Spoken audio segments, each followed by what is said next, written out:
Assalomu alaykum, hurmatli Farg'ona vodiysi ahli, andijonliklar. Asosan mana kunlar sovugani sababli bizni o'zimizni milliy javdari qo'chqor dumbalarni dudlangan holatida sizlarga taqdim qilmoqchimiz va hamkorlikka taklif qilmoqchimiz.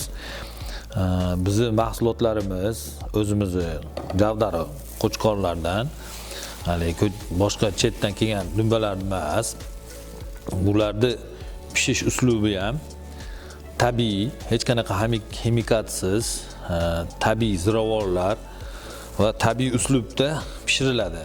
Bizning mahsulotlarimiz mazasi bilan ajralib turadi. Xudo xolasa, yeganlar hali bittasi negativ bildirgan yo'q. Mana o'zimiz tayyorlaymiz. Bu bizning oilaviy biznesimiz.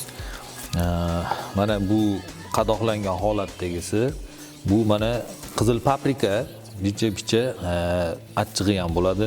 Bu murchligi mana qadoqlangan holatda butun vodiy ahlini, qolaversa Toshkent va vohadagi tadbirkorlarni hamkorlikka chaqirib qolamiz. Xudo xohlasa, uyattirib qo'ymaymiz.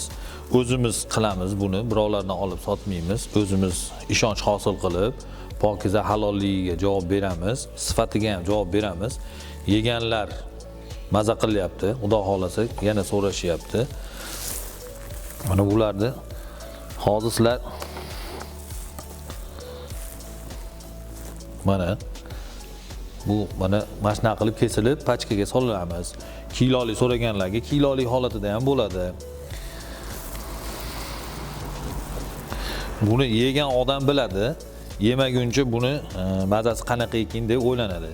Bunga biz hattoki o'zimizni vohada ashi nomi chiqqan tandir go'shtlarga qo'shiladigan tog' archalaridan ham qo'shiladi bu ziravorlariga.